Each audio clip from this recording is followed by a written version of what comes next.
atika mouvement ka bongo mo vana na mikili yango na yakenda ya Angola ke zwali kama so babi souvenir ni nango tikala malamu pona ndeko na yo vraiment o tutika biso zobozi souvenir ezaka ya ba concert to betaki eza pa président na biso Gino mutabomba ba concert wana to beta ba concert ba souvenir ya ba concert bon à l'époque bozara no ba kombo zara ba nani ba orchestre ba mission musu bozara ba na orchestre ba kombo za ba Alain Kabobo bazalaki ba Edi Bara bazalaki ba Sila bazalaki ba Gigi Solo bazalaki ba Prof Mouya Solo abetelaki Montana Kamenga na album Concussion Renverso Gigi Solo abetela Montana yewana tozali ba Gigi tozali na ba Fijo Santé ba Alain Bopeti bazalaki ebele donc tozali belé ouais tozali belé message ni to lobisa vraiment mingi te ndeka na saki opé tout hasard obligé ndeko na biso fa loba kaka bo comprendre mais message ni ko pesa na baye ba otala biso pe ba oyo balingaka vraiment ndeko na biso zobozi conseil ezaka ba master ba obima bazoe baté biso toza kati toza pour la boulot mais bango ba obima libanda ba kesa ba paga libanda yango na ba kufa donc baza esprit so ba esprit te matro Jean oboza obenga liko ngando akuma pasteur ale bon petit pasteur yope sort nos amis te nga sort nange ezaka musique nga na sala musique jazz ezali partout na ba église ezali na beta musique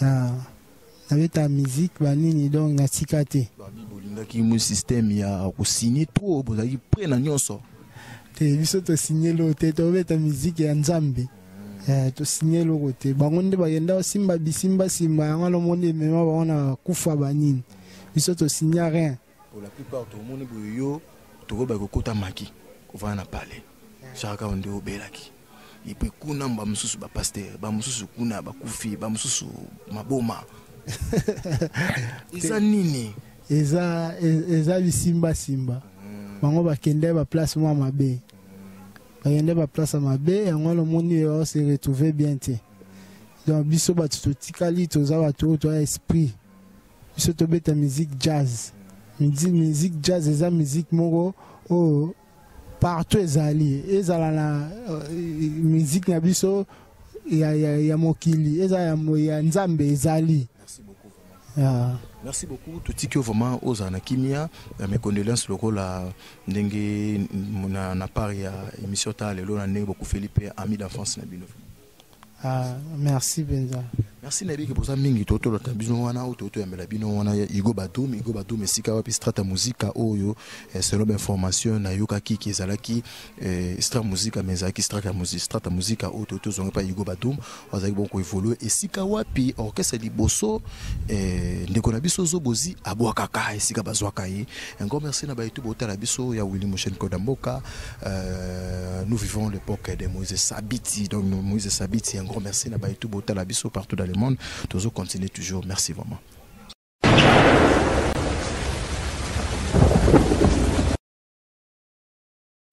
Émission Tala Lelo, na chaîne Nabiso Tala Lelo News 10 ya l'embokate de la presse tous toujours collé là. Ndeko na biso totika biso na kombo ya Zobozi. Awa tozali bongo na résidence ya artiste na biso otepe kotika biso ba bengi na kombo ya Abeti Masikini. Tozali opona nini? Toyeko beta masolo ya Abeti Masikini te mais toyeko beta ni masolo ya parmi bae oyoyo bazalaki ba proche ya Zobozi.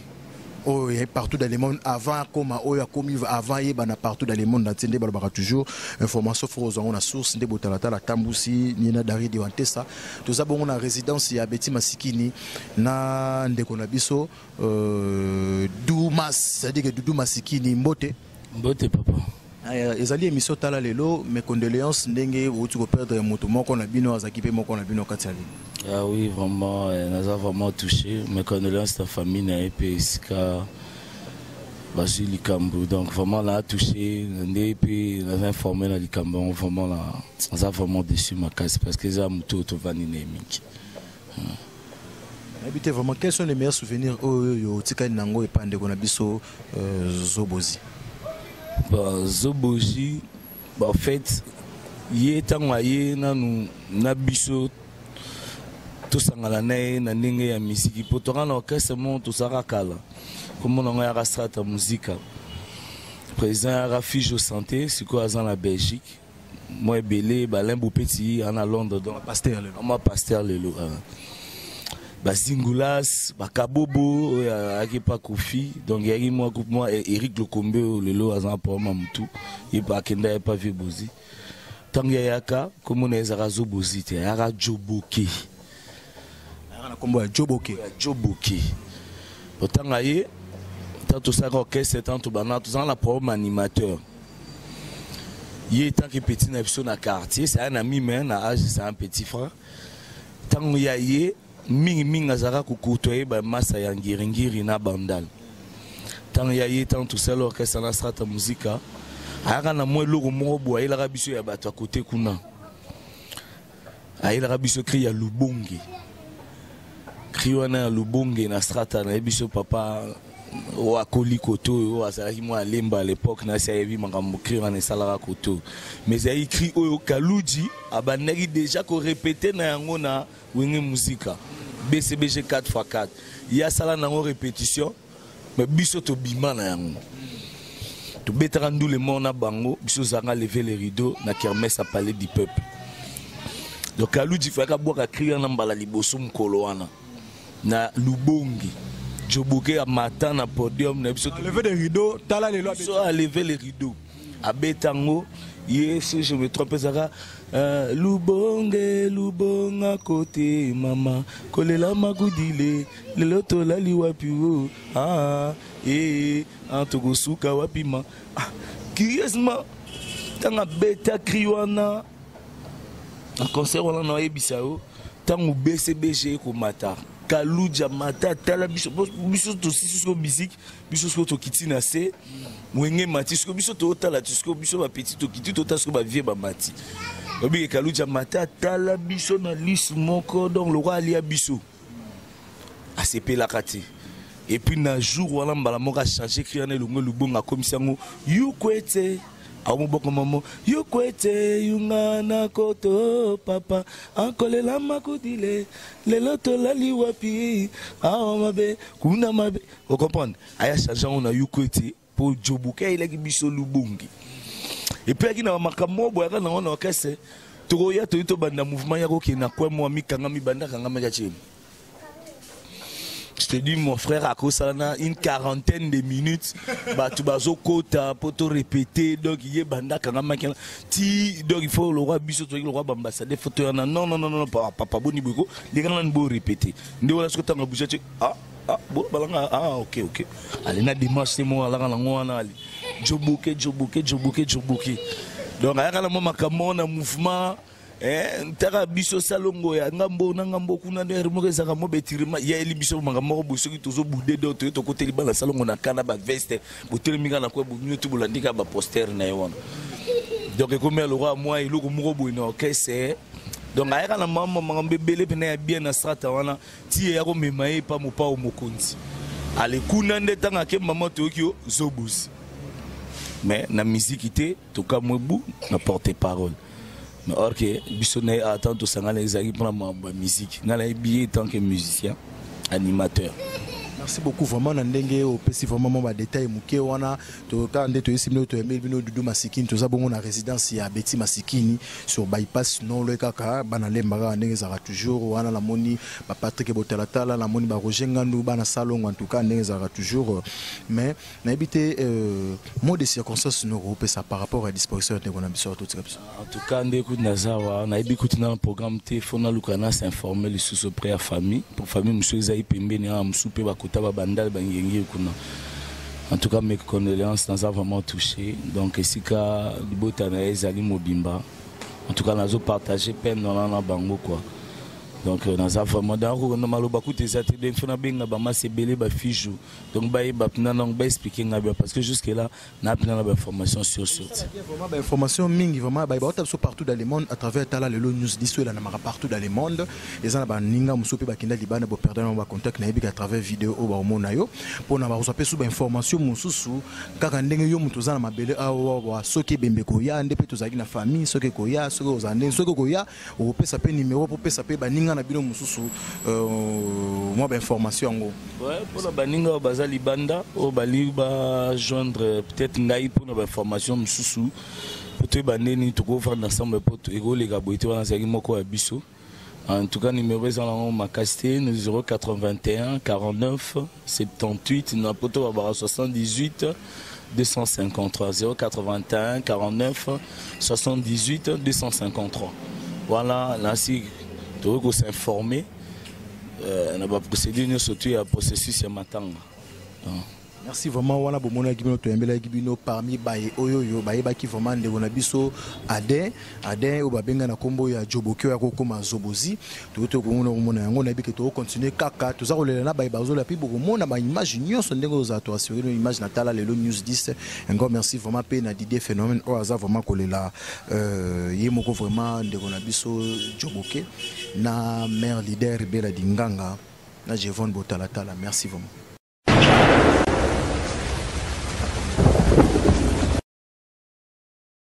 Ndenge bomona ki toujours émission Tala Lelo eza toujours kolela ndeko na biso Joboke o benga na komba koma ki zobozi wana bomona ba image to ezala ki bongo na famille ya zobozi koto ya mama na ye ya mwana botala tala tambola ki pa ba camarade na ye bomona ki ba image nyonso et puis lelo sikoyo kaka nde toza buka na mokolo moko wana to kiti lisusu na famille ya papa na ye parce que zobozi azalaki mutu oyo atambola moi trop et puis azalaki vraiment na famille vraiment te yango bozomona malgré ba témoignage ezozala kaka ki to yebite moi boye moi nini moi ndo mutu mo oyo mutu azako ka vraiment ko maîtriser vraiment na maramne ezalaki te tout ça pena ndeko na biso awa wa mbote ndeko. Oui, bonjour. Ndeko ezali émission Tala Lelo, mes condoléances. Vraiment, droit au cœur. Invité comment on a baïba Tala. Comme on a Elko Ikoza. Elko Ikoza, yozali nani na kati ya famille, na kati ya nande kona biso zobozi ototika biso. Merci pour la question. Pour bien préciser, Naza grand frère Yad. Donc, comment je peux dire son cousin, grand frère aîné, au moins ça. Côté patriarcat, donc c'est lui qui vient juste après moi. Oui. Ok, nous avons l'information toujours que là-bas tout est banane. Est-ce que nous avons à t'équiper banane ou bien? Bon, côté kabana, oui, azamutu, atambuisamaki, tu es bien que déjà awanaki, nazalaki na mwana. Azalaki komi benga papa na Cachemire. Oyo komba azalaki ko griffe trop na télé, boye bibino nyonso tout. Bato mingi bazaleur aux alana et baebi que Ade avait un enfant qui s'appelait Cachemire. Mais dit-on que vie na biso ya vie ya musique, oyo balinga kalelo azaboye, les informations peuvent tant nous échapper, tant nous être présents. Parce qu'il y a Kenda Luanda depuis longtemps, tu as évité ceux qui n'ont Luanda, depuis combien de temps à Kenda Luanda, c'est combien de temps ben vraiment, je ne peux vraiment pas préciser parce que Azalaki Nandengenaye, il était dans façon, hein, sa vie a mis Pesaki Mingi Libanda hors de la famille. Donc c'est au moins ça. Plus c'est moins qui lui fréquentait pas mal. Ngam n'a fréquenté pas mal. Nazoé ba depuis toza bana mike, hein, toza na ba blé blanc. Nazoé ba tozo fréquenté Ferré m'appelait Yaya non? Wana na Ferré ku tozo beta na Wengete. Tozo kende bangiringiri kuna parce que c'est mon cousin, on s'est promené. Ba mine presque ba kome ba minanga ba koma ba mine. Bon, alinga ki mingi libanda famille vraiment comme tel té.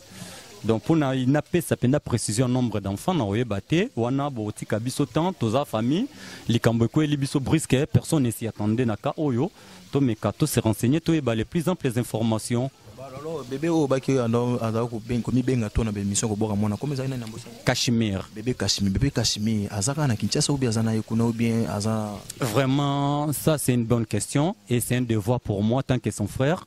Nameka Koeba, hein? Nameka vraiment Koeba par rapport à Bamine ou Nganaeba qui misusu. Je comprends bien de on a biso adin joboki akomaki zobozi atikala ko laksa bino pe mwana esika zate boyoka kaka bota ezanini famille eza organisée tout bien moi boboka bwana ezali soit ezanenge nini ko expliquer ezanini. Là rectificatif adin a une famille bien structurée et bien encadrée, notamment moi son frère, je suis vraiment bien structuré, bien encadré. Donc si vous voulez voir me connaître mon adresse, c'est pas à perdre. Par place na Futelaka, place na Zalaka, là où il y a mes parents, et bani partout. Mais Adin Azamutu, à Messana qui n'a vu naïe, il était vraiment peut-être, je peux dire, pas pour aller trop loin, il ne voulait pas être contrôlé. Vous voyez, parce que réalisez-vous, aux années 96, déjà Alinga qui vit à musique. Or, na famille na biso ba ne wana, je sais pas. Parents mo tatkala ko permettre loko wana et peut-être eloko pesala ki akima biso mbango, c'est parce que ba parents bazale ko permettre ete na vie wana ya linga. Pourquoi on a posé question on a parce que comprendre était ce zaka toujours on dirait. Bon, Nasir bouti côté bo maman ne bo moni ba frère nae. Ade a une grande famille, vit sa maman côté matriarcat, côté patriarcat, il a une grande famille. Ozomona et famille bien structurée, bien renommée et bien connue. Ozomona mais dit-on babotaka mwana babotaka mutema te ndeko na biso babotaka mwana babotaka mutema te ndeko na biso auto ko kufela mwasi na ye o bazalaki na ye na Angola mwasi na ye bazali na Angola na ye biki disolonga za nonde. Bon, vraiment là vous me mettrez vraiment entre les clous et les marteaux. Comment? Mon frère Azaki na Luanda ngapena ba na ngate yeka mtabenganga sur les réseaux sociaux na biso ndeka ke darabiso des frères na ngabenganga une fois bonjour mon frère comment bon moi ba contact koyeba ka kufela ki mwana mwasi parce que ngande na bona convalescent na za hôpital nde bozunga na hôpital non na za hôpital lobika kande na zaki fortement surpris mon papa à partir de Paris à benganga à partir de 9h pour me dire que voilà ton frère vient de nous appeler qu'il a perdu sa femme. Vraiment, c'est une triste nouvelle, mais comme Nazala qui sous perfusion, je ne pouvais pas faire autrement. Moi, pour moi, je m'attendais à ce que je sois rétabli pour vérifier l'information. Vous êtes informé depuis hier à 9h que oui, depuis hier, mon papa à moi m'a appelé depuis Paris. Hein? Vers 10h, 11h, 12h comme ça. Les avant-midi pour me dire qu'Adin a perdu sa femme. Bon, moi aussi j'étais sur les lits de l'hôpital, je ne pouvais pas faire autrement. Mais ce que mon ipenda lelo na sala qui est fort au téléma, c'est parce que t'as un ayoki qui est yemoko lisusu. C'est-à-dire que yemoka bengi papa lobby et puis kaka bozo information sur lelo. C'est ça. Donc il a appelé papa hier, selon ce qu'il m'a dit papa. Hein? Et lelo, papa m'appellera encore pour me dire que ton frangin est décédé. Et c'est vrai. En tout cas, wana bokomi kopé sanga vertige. Boti kangana nu nazwa makasi ki mobali nzamba opesa nga makasi na kende ko vérifier et yango mona telemaki na kitaki côté bo mama yadin na kende ko yeba oui de kuna omoni kutna émotion nga na kokaki kututé donc de kuna ndé na yo découvrir oui mon frère n'y est plus mais lobinde nga na lalaki na information oyo ba informaki nga ke mon petit frère mon frère pardon avait perdu sa femme donc au moins ça. Tu as dit que double souci, double problème et les binômes, mes condoléances à travers l'émission Talolo, au bandé les sous. Mon frère, en tout cas, n'a évité vraiment à Baïbata partout dans le monde, ma selon l'organisation Zandéni, parce que moi, Botalata Langa, nous avons information dans source de Toyoko Solo, là où on est tombé à vraiment c'était, de Boyko Solo, là où on a balaba, les Alakio, famille, famille, pour une organisation. Ça m'a un message dans Baïbata partout dans le monde. Bon, merci beaucoup pour la question. Moi, je dirais ceci, Nazamwana, Loko Layepe Adin Zobozi, qui est mon frère, paix à ton âme, qui vient de nous quitter, Yepazalaki Mwana. Nous avons nos parents qui sont vivants. Je ne peux pas donner une information en vain comme ça, sans pour autant consulter mes parents, sans pour autant savoir ce que mes parents ont prévu. Donc moi je demanderais à ce que Adin avait, comme je peux dire, deux familles. Nous, sa famille, tant matriarcat, tant patriarcat, et sa famille musicale. Hein? Sa famille musicale, je ne sais pas comment il s'organise, mais j'ose croire qu'avant toute précision, Barozon a toujours recours vers Bisso. Mais Bisso, n'a vraiment la précision, le col information est là. Ça demande à ce que Nameka Kokota, Nameka Kosololanga papa, j'ose croire 18h, 19h, nous serons vraiment l'info, on apprécie.